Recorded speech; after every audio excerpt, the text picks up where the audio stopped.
მე მან ჩამოგთავაზე Mystery Box 20 მილიონად. Mystery Box 20 მილიონად. 2 ან მეტ პრემიერ ლიგულ კლუბში უთამაშია. მანჩესტერის ერთ-ერთი ყოფილი მწვრთნელის სახელი ჰქვია. ოღონდ გულისხმობ ფერგის შემდეგ ეპოქაში ერთ-ერთი მწვრთნელის სახელი ცეხნიები არიან. მაშინ რა ვი? და პელეს ტოპ 100 ფეხბურთელის სიაში ვერ მოხვდა. რაც არაფერს არ ნიშნავს. დევიდი, ჟოზე, კავიაცები გამოვიდა. ლუი, ერიკი, კანტონა.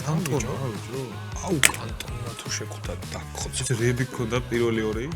2 ან მეტ პრემიერ ლიგულ კლუბში უთამაშია, ვერ დაგიზუსტებ. მანჩესტერი. მანჩესტერის ერთ-ერთი ყოფილი მწვრთნელის ის სახელი ჰქვია გამოგავიშვი. და პელეს ტოპ 100 ფეხბურთელის სიაში ვერ მოხვდა. აუ იორკში ამდენი ვიწოლდა რა რა ღირს? 20. ხო რა, მაგას ვიჩვენ Mystery Box. მე კანტონა. რა თქმა უნდა დევიდ ბელიონია მეგობრებო. კანტონა. კანტონა პელეს ტოპ 100-ში არის.